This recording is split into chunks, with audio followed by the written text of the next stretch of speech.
I am full of energy drink and ready to talk about rigging. Woo! Hello everyone, and welcome to my talk, How to Never Rig the Same Thing Twice, Reuse in Rigging. Before I get started, I'd like to take a moment to acknowledge the traditional custodians of the land on which we gather today and pay my respect to their elders past and present. And I extend that respect to any Aboriginal and Torres Strait Islander peoples here today. I would like to preface two things about this presentation. This is a 3D focused rigging talk. If you're interested in 2D rigging, Sarah Elliott gave a great talk on that subject here yesterday, so make sure to reach out to her if you haven't already. Also, this talk is largely pre-engine and Maya focused, but a lot of the techniques I'll discuss can be used in other programs, so I'll give alternatives for the likes of Blender and Unreal, things like that, where possible. Liam O'Leary is also giving a rigging talk specific to Houdini and Unreal immediately after this one, so make sure to check that one out as well. All right, let's get started. Rigging, a taboo word, one that instills fear into the hearts of those that hear it. Spooky, scary skeletons send shivers down your spine. Rigging as a discipline is renowned for being, let's say, complicated, but I'm here today to suggest that maybe, just maybe, rigging isn't so bad. Now I know what you're thinking. This guy is crazy. People don't enjoy painting skin weights, orienting joints, FKIK switches, complete madness. But yes, there are people who enjoy those things, and what's more, with a little bit of knowledge, I think you can enjoy them too. Hi everyone, I'm Robbie Reed, the Rigger. Over the last decade, I've worked in studios across the world from Australia to China and the UK. The majority of my career has been in film at workplaces like MPC and Method Studios, but over the last 3 years I've swapped to freelance work, spending much more time in the medium of games. All my rigs are built from my own custom rigging framework in Maya, and you'll see several of them from my personal and non-NDA projects in this talk today. To quickly elaborate on my credentials, here are some of the things I've worked on. I'm not going to dwell on my film history too much, as I know this is a games-focused conference, but for what it's worth, I have worked on 2 films based on games properties. But in terms of games themselves, as is the way, only one project I've worked on has actually come out so far. The rest are still under NDA. But I can say that my rigs have been used by studios with the likes of Wildflower Interactive and Blizzard Entertainment, both of whom I work for through Superseed Studios. I'm also working locally with Beethoven and Dinosaur on their upcoming game Mixtape, which was announced at the Xbox Summer Showcase a few months ago. Pretty excited about that one. And I'm also contributing to Bones Wandering Soul for Studio Tinkerhouse, which received funding from Screen Australia earlier this year. You'll see a bit of the main character in the talk today, and you can also play the prototype at the Big Games Night at the end of the day today. So, rigging is complex. I often see it rushed past, avoided, or rolled in with other disciplines. In games, I see it as 2 core elements. 1, building a digital skeleton and deforming a model in a realistic or appropriate way. I personally call this the deformation rig. This is the asset that gets imported into game engines directly. 2, building digital puppets and tools to manipulate this skeleton so artists can use it in intuitive ways. These results are either baked down to the skeleton prior to engine integration or controlled and expanded upon in the engine directly. I call this the animation rig.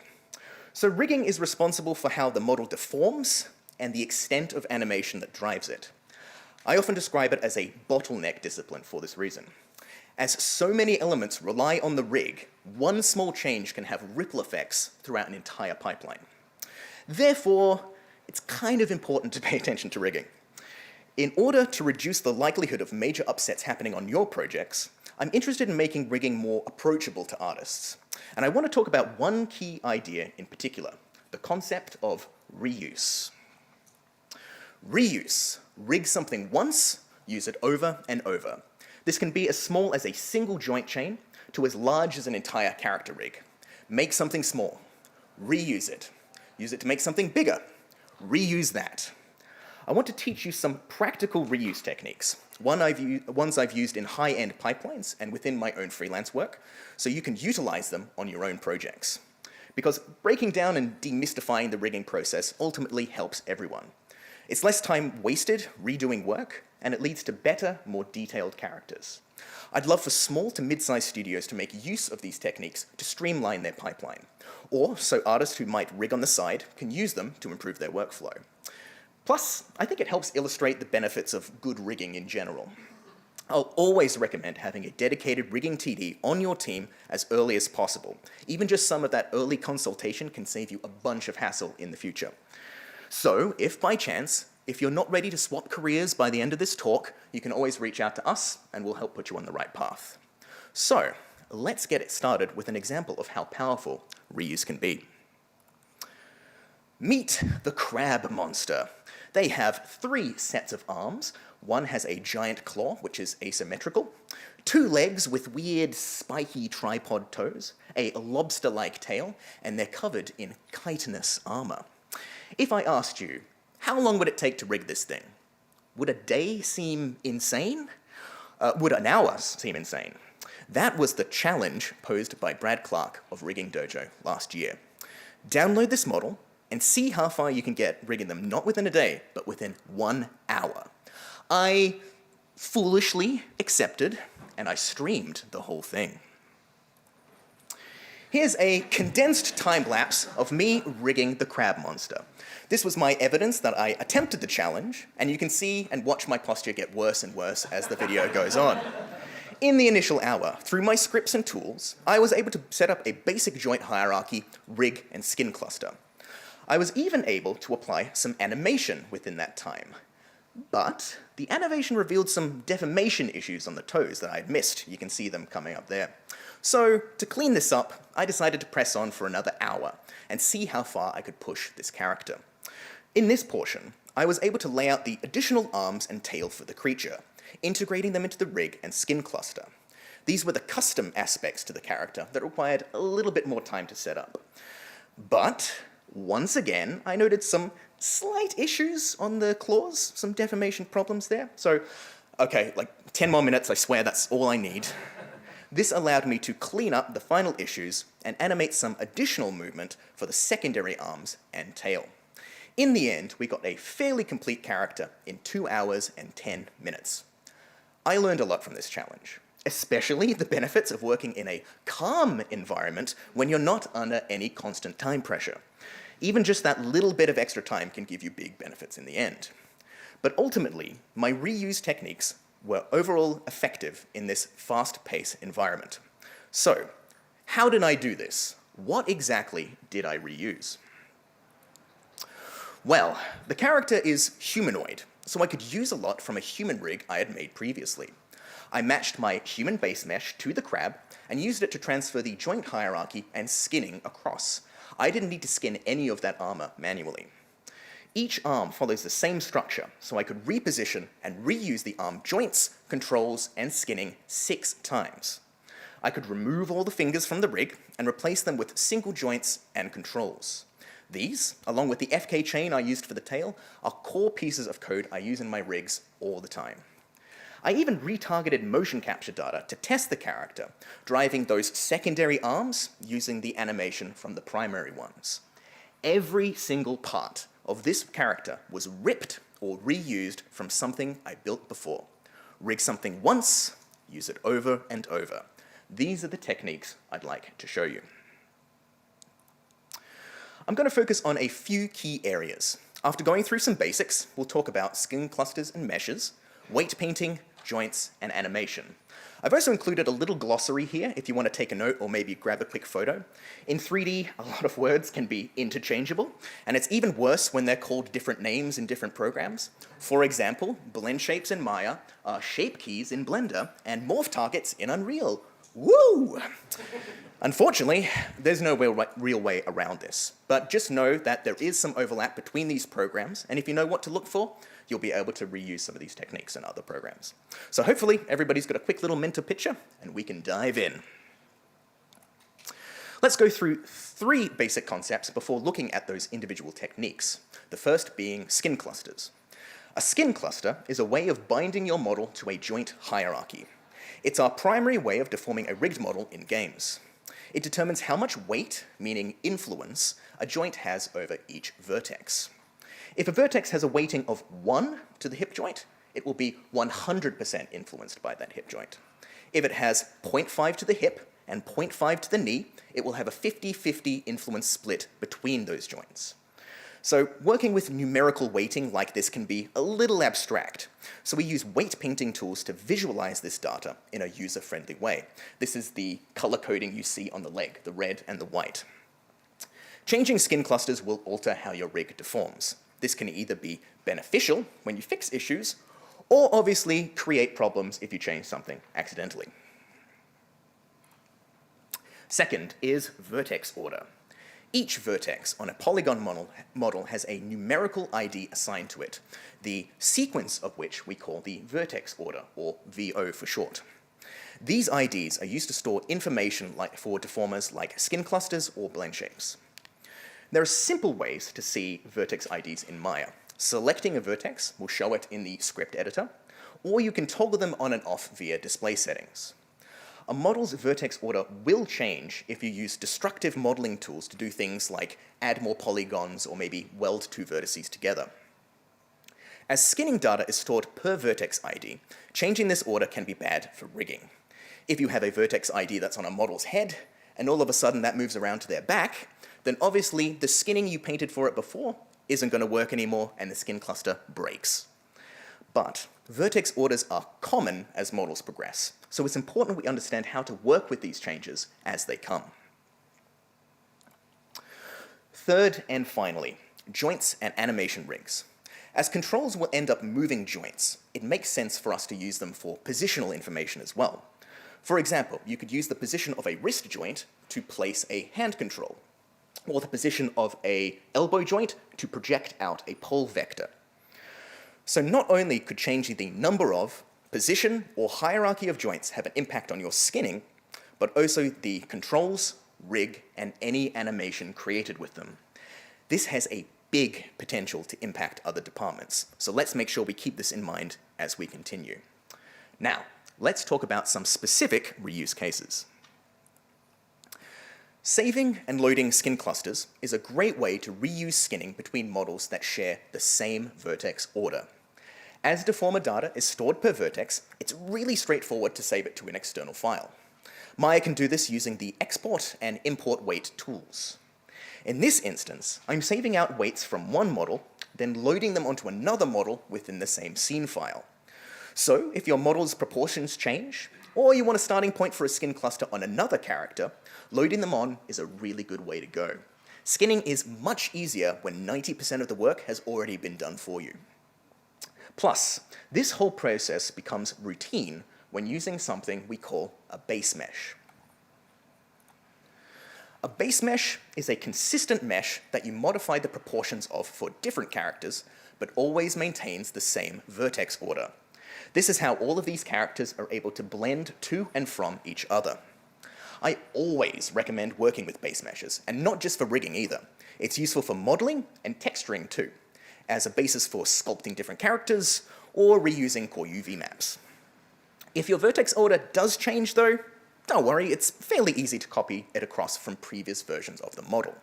I actually do this fairly often, as when you get exports from ZBrush, they tend to be randomly reordered, so you can use the tool Transfer Vertex Order in Maya to easily sort this out. Just remember, any destructive modeling changes that will alter your vertex layout will require you to transfer skinning in other ways, and I'll talk about those in just a little bit. So even if you do end up optimizing meshes by deleting polygons underneath the hair or maybe clothes, it's still a good idea to maintain a base mesh separately as a technical tool. But how can we tell if a vertex order has changed? Well, it's pretty easy to notice. All you have to do is select a joint and move it, and if it looks like your character is either imploding or exploding, then it's probably safe to say your vertex order has changed. I call this the melting face indicator. Working with base meshes does require a bit of maintenance. If you want to work with them across different characters, you'll need to confirm the edge loops are in similar areas to ensure that the skinning matches. Here are two sets of finger geometry. They both have the same skin cluster loaded on, but one has the knuckle edge loops offset very, very slightly. The knuckles now feel sharp and angular. It's not working as well as it used to. You'd need to go back and either update the skinning or fix that offset in the model. So if a mesh is just a series of simple cylindrical loops, it can be hard to keep track of where these important areas are. Adding landmarks to your topology or using technical textures can help avoid this. They're also really helpful for positioning joints or aiding in deformation as well. Here are some examples of edge flow on knuckles, elbows, knees, and ankles that can help you distinguish them from their surroundings. Next, copying skin weights. This allows you to reuse skin clusters from meshes with different vertex orders. Maya has a tool called, ironically, copy skin weights, which allows you to project weights from one mesh and onto another, provided they are bound to the same joints. In this example, even though the second mesh has more edge loops, the tool will interpolate the weight between those points. So you can do this based on the position of vertices or UVs, using the closest point on surface and UV space options respectively. So we can use simplified weights on a low-resolution mesh to create smooth weights on a more complicated one, and this can give us some really useful results. Let's look at this chain mesh. How could we skin this using only 2 joints? Ordinarily, this would be really difficult. All the links are separated shells, so it would take forever to paint them manually, and also keep consistency between the chains. Weight smoothing algorithms don't really work on a mesh like this. So my solution is, don't skin it. Skin something else, a transfer mesh. A simple, continuous polygon plane with a few edge loops is much easier to weight.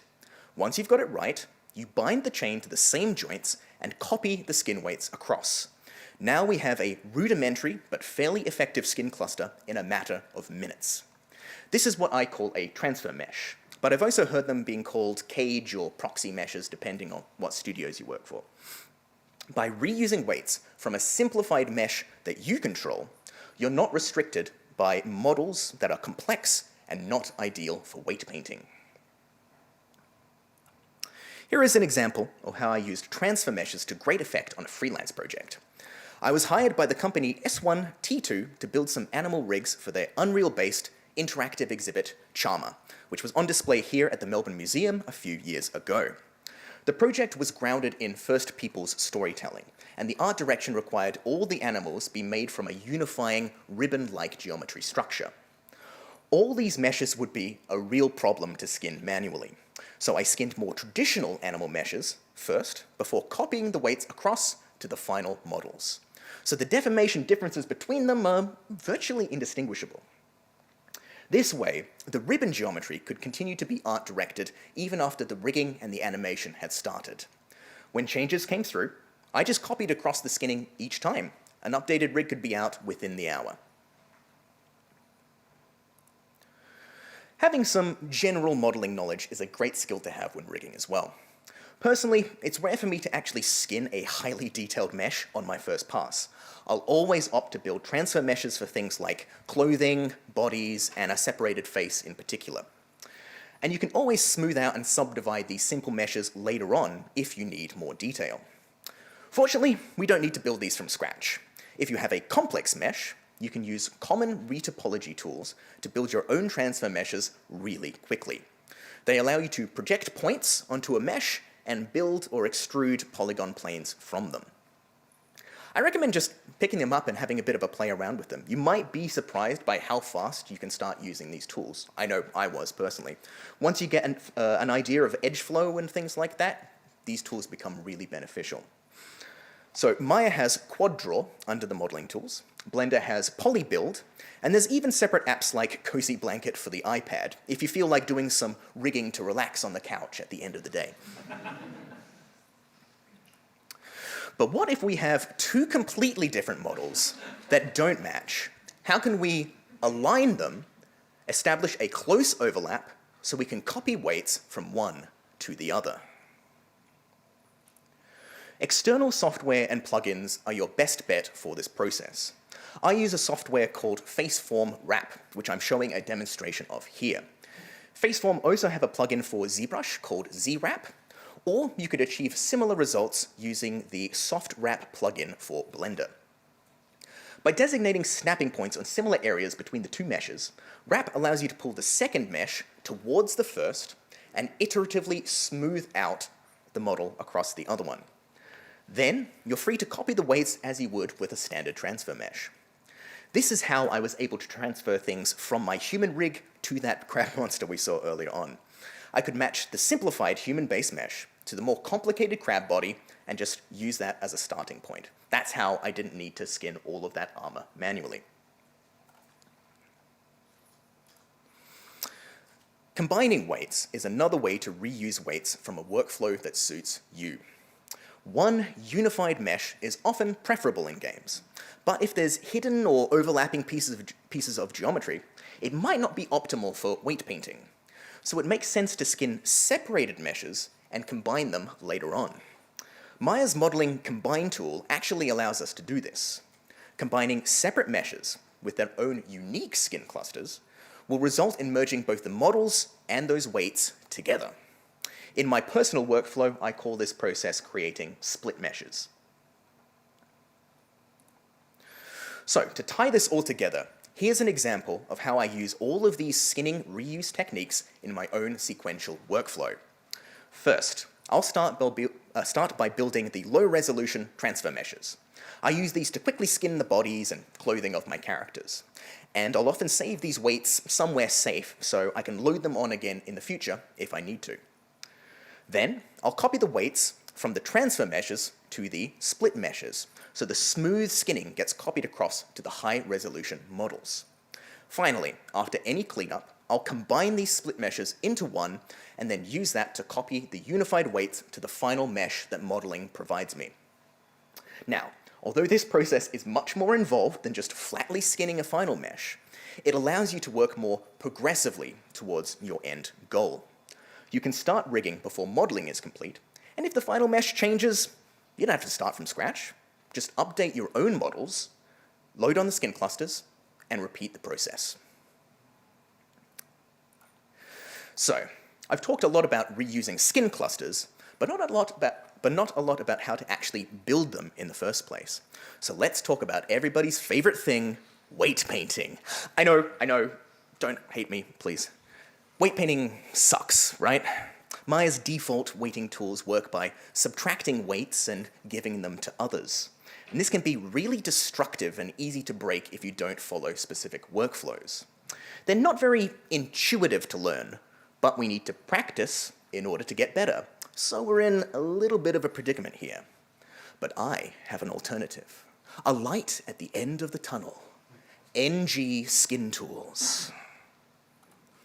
NG Skin Tools is a Maya plugin by Victoras Makaukas and is a core part of my workflow. I know artists who use this tool in film, feature animation, and games. I could not recommend something more. With NG, the normal complexity of subtracting and adding weights is all handled under the hood, so this alone makes the basic brushes and tools so much easier to use. But it also provides a bunch of other useful features like layering, smoothing, mirroring, and limiting max influences, which is great for games. Plus, it has its own alternative saving, loading, and transfer tools.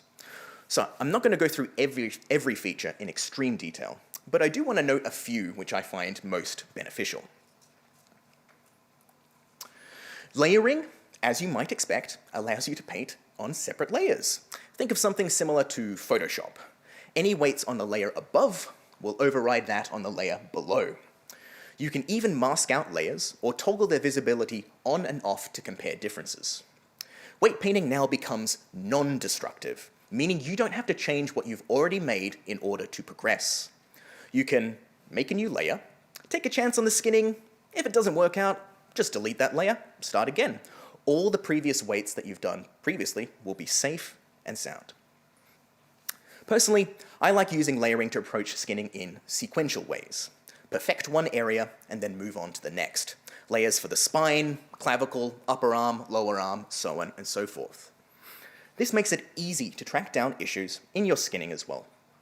If your elbow's looking a little weird, just go to that layer, clean it up. Simple as that. NG's smoothing tool is really great as well.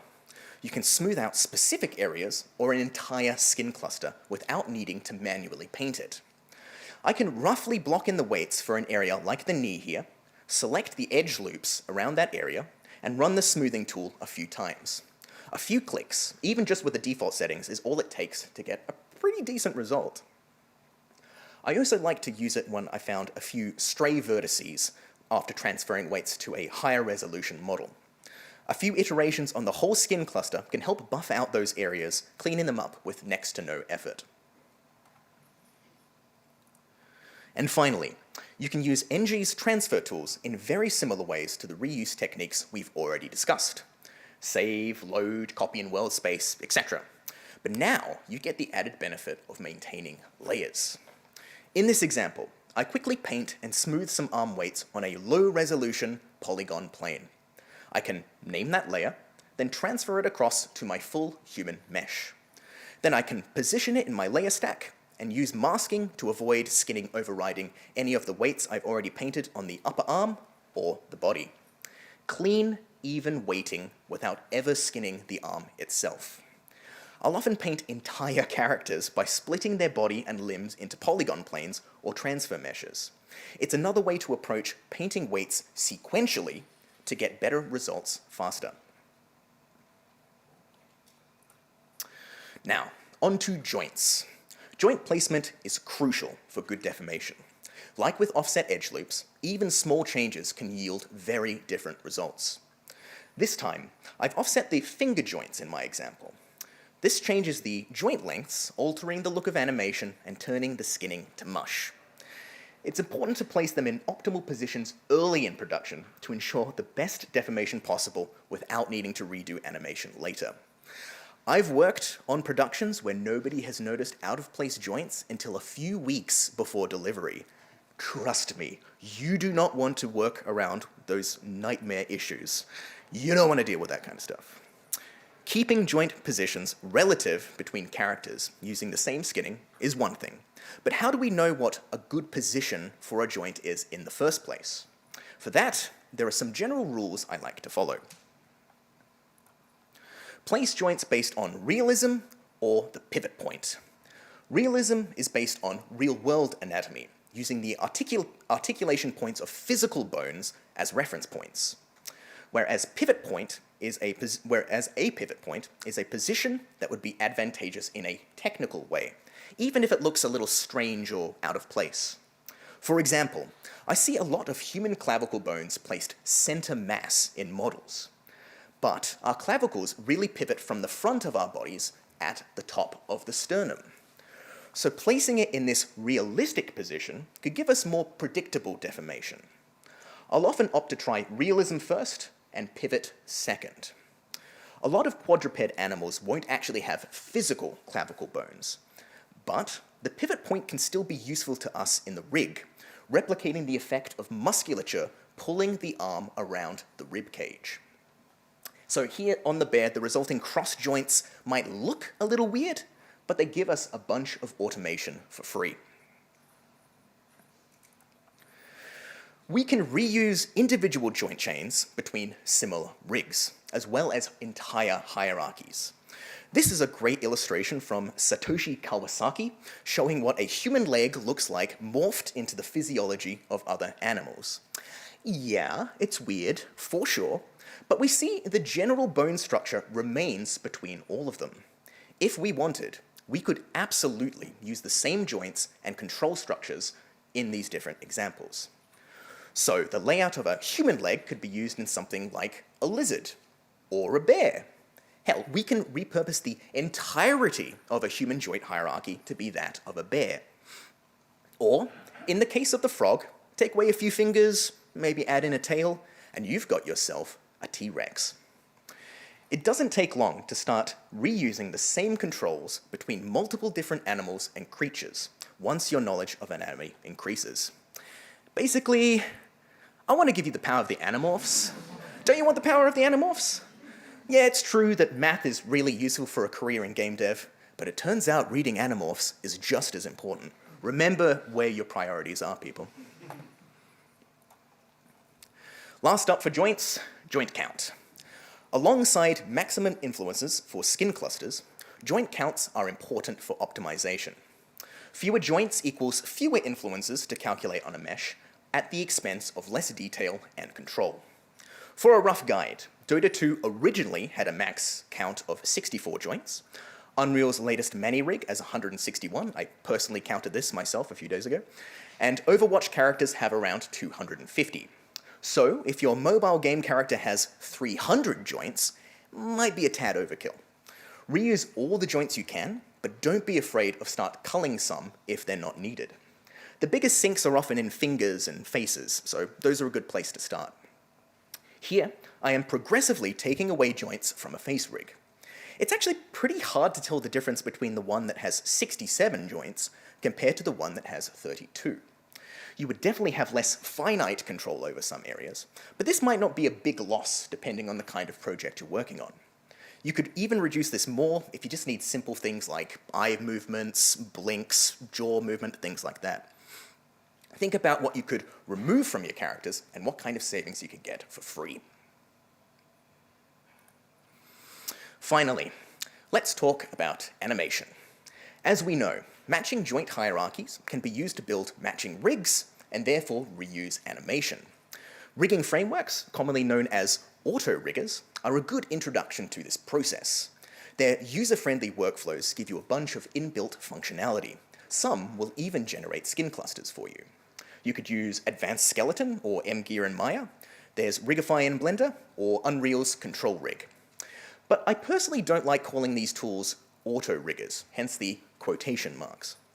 On a purely surface level, yes, these tools can be used to build entire rigs without any rigging knowledge. But I find this is a trap that people fall into. Say one automatically generates a human joint hierarchy for you, but for some reason, the finger joints get placed in weird positions. You won't know why the controls are out of place or how the deformation is broken. Unless you know some of the rigging fundamentals, like the ones I've highlighted in this talk earlier, you're just stuck with a rig that doesn't work properly. So use these frameworks to your advantage. Just make sure you're not relying on them to avoid learning more about rigging in general. It's always a good idea to test our rigs before handing them to animation. I like to do this by retargeting a range of motion workout, a long piece of motion capture data that hits many extreme poses. And I mean specifically, this one in particular. I use this one all the time. If you've worked with me, you're sick of seeing this animation. In fact, we've seen it earlier in this talk. That's what the crab monster was doing. We can use tools to retarget animation from a motion capture joint hierarchy or another rig to that of our current deformation rig. Maya has an inbuilt tool called Human IK, but you could also use a program like Motion Builder or the Rococo plugin for Blender. We can then take those updated hierarchy animations and bake it back to our animation rig controls for later use. I do this just through some basic constraining in Maya. Unreal and Unity both have the capacity to retarget skeletons in real time as well. So this can be a really big time saver when wanting to transfer large animation sets to different characters. Just be aware that any additional automation built into rigs prior to engine integration might need to be recreated. Things like twist chains, clothing or hair system, basically like any joints that interact with other joints. I'd recommend discussing these requirements early on in production to avoid potential issues in the future. Differences in face proportions are harder to overcome through retargeting. Instead, we might want to rely on graphic user interfaces, GUIs, for face controls. You can see them here on the right of the characters in the yellow box. At least I hope you can see them. These are a collection of simple, one-axis inputs that drive complex movement. We can use these to load and then export the same face animation across different characters with wildly different face structures. If you want to make a blink action, try building a 0 to 1 blink control. Then, use this to drive either a blend shape or move other joints and controls into the closed eye position. My examples here use the latter joint-based method. The facial action coding system, or FACS for short, is a great system to base your movement around. If you've seen Unreal's MetaHuman face rig before, then you've seen a rig that's based on FACS. FACS maps out and names every single action a human face can make. Things like inner brow raiser, lip corner puller, things like that, so on and so forth. It also allows you to use tools based on the iPhone's AR kit, essentially a simplified version of FACS. You can use this to extract motion capture data and use it on your own rigs. While it does take time to set up face GUIs, generalizing movement like this can do wonders to streamline your animation pipelines. So, just before I wrap up the talk, I wanted to mention scripting and coding briefly. All my rigs are entirely scripted in Python, and this is what one of them looks like. All of the reuse techniques I've discussed today, and plenty more, structured in this code. I can edit and adjust everything to suit the unique needs of whatever rig comes my way.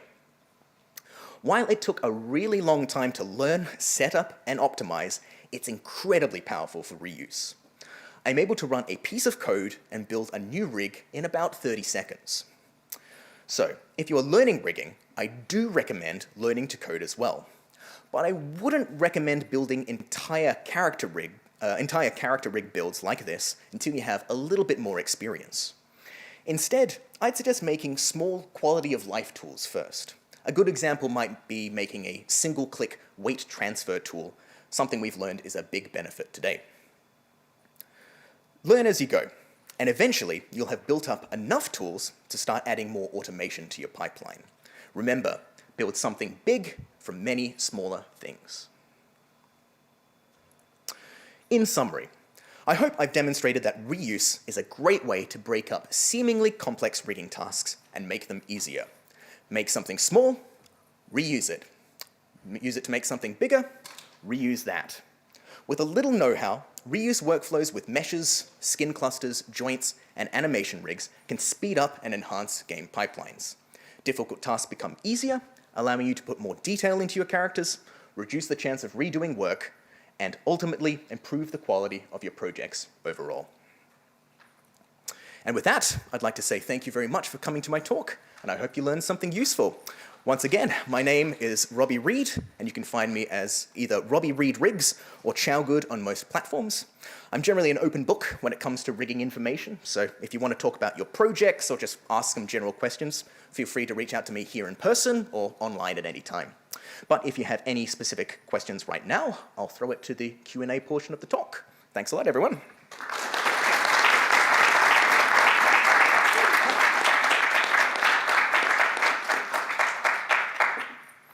Are there any questions? No, that makes my life easier. Yes. Oh, do you want to use the mic? Or I can just repeat your question if you're... Where did you start, how did you start doing scripting and stuff in Maya? Did you have any prior experience before that? The question was, how did I start scripting in Maya and did I have any experience prior to it? I actually started scripting in my first job as a rigging TD. That was at a studio called Alt VFX up in Queensland, in Brisbane. Before that, I was largely doing manual rigging, and I was a very stubborn person being like, I'm never going to need to use scripting in my rigs. I'm just going to do it all manually. How hard can it be? And then my mentor, who was the head of rigging at the time of the company, Jordan McInnes, he taught me a little bit of Mel scripting, and it blew my mind, and I realized I'd been doing it the stupid way, and I should be scripting out a whole lot more things. So in a similar way, I started building small quality of life tools, and eventually, over a long period of time, that allowed me to sort of build up my own pipeline. I actually haven't really been taught coding in a formal setting. Most of my coding has been learned through online tutorials and the things like that, so yeah. Any other questions? Yeah? Oh, there might be a microphone for you. Sorry.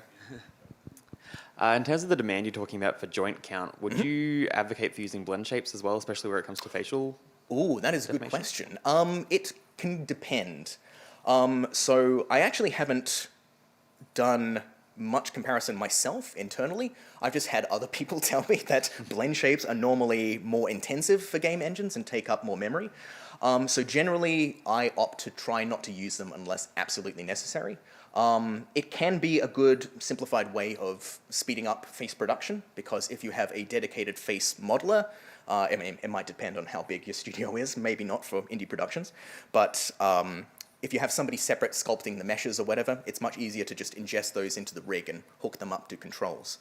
But it might depend on the demands of your games. If you're going for mobile joints, you can get away with quite a lot with joints, as hopefully I demonstrated in some of the rigs there.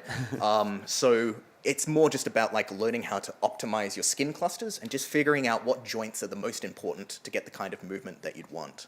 Yeah, I hope that answers it. Yeah, thanks. Any other questions? One up the back, one there. I just had a question, I guess, more about your experience with rigging. Looking over your portfolio, what was like the most hardest rig for you to do? Hardest rig. I probably can't talk about it, unfortunately, as all of the stuff I put up there was basically NDA projects. Generally, I wouldn't say I've worked on too many characters that are like hard per se. The complexity of it's like complexity of the character, which just requires a longer amount of time to work on them. Like I've worked on a character for 5 months straight on a film project, and that was like not necessarily complicated, but the complexity of just like the in-depth nature of the character and how much needed to be rigged up and everything was sort of the issue. Once you get sort of like skinning workflows down, especially for humans, you can automate a lot of the complexity away, so those things become easier, and then it's like clothing and all the custom stuff that becomes the stuff that's more difficult in the end. So yeah, I hope that answers your question. Any others? I think there was one up the back. How are we doing for time? I'm very new into my rigging journey and I primarily use Maya. I'm in the very basic understanding at the start at the moment. Would you recommend just going into the program, messing around with rigging and just joint hierarchies to get a good understanding of it before obviously going into more complex things? Yeah, absolutely. Technically, I've never had any formal training in rigging. Like all my rigging, or at least initially before I got work, was downloading rigs online and picking them apart node by node to see how things work. I do recommend doing that because it allows you to become better at problem solving.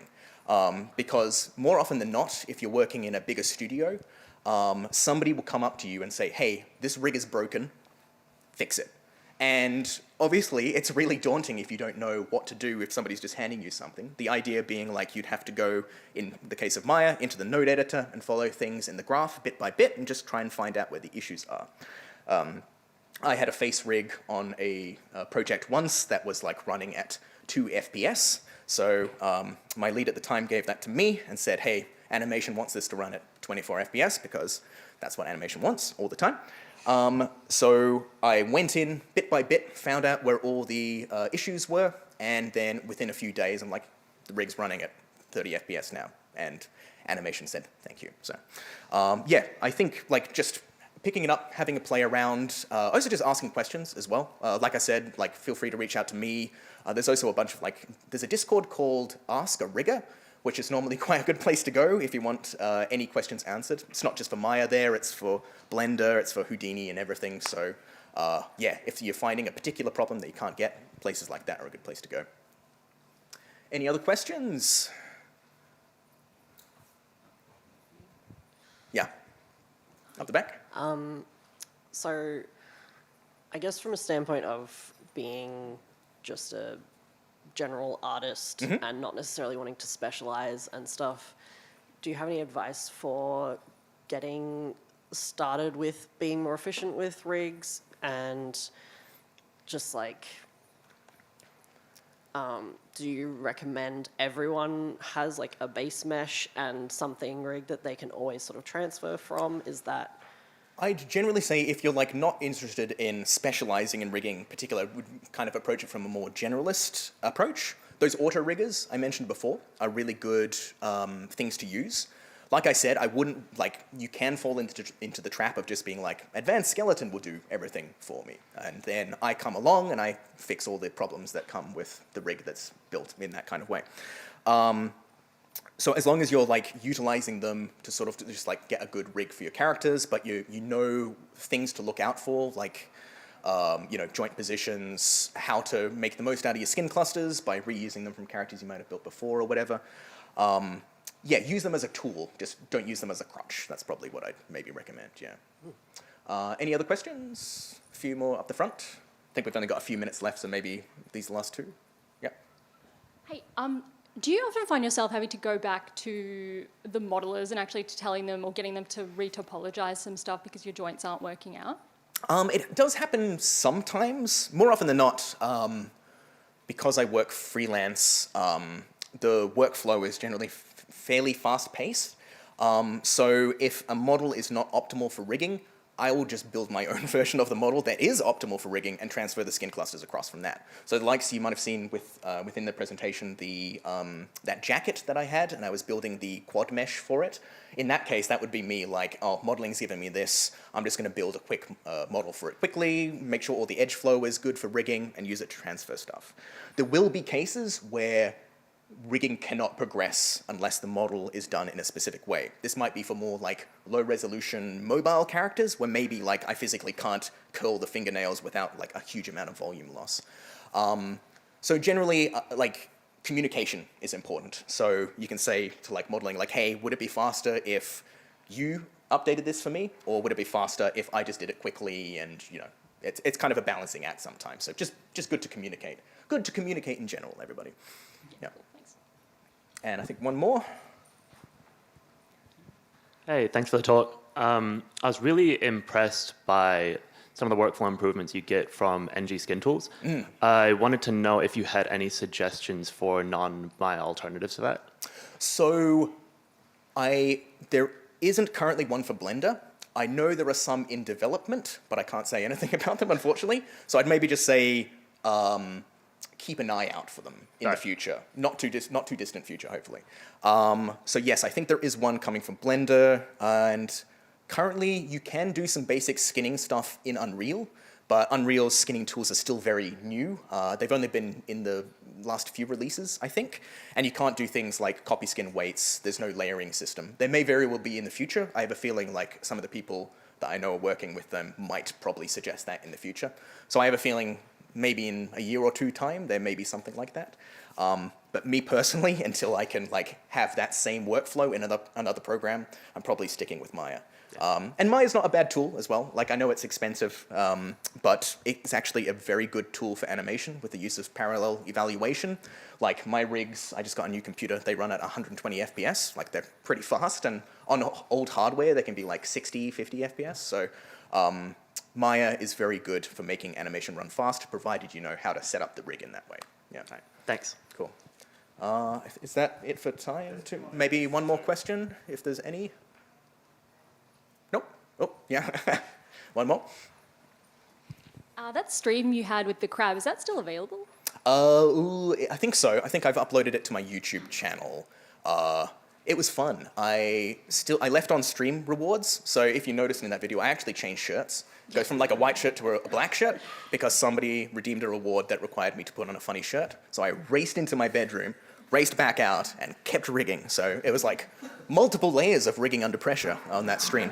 But yeah, I do stream online. I tend to if people have more questions or want me to go through things specifically, I can do that on the stream, and I put up video archives on YouTube for people. So yeah, that's my link tree there. I think my Twitch and that should be linked in there if anybody feels like checking it out.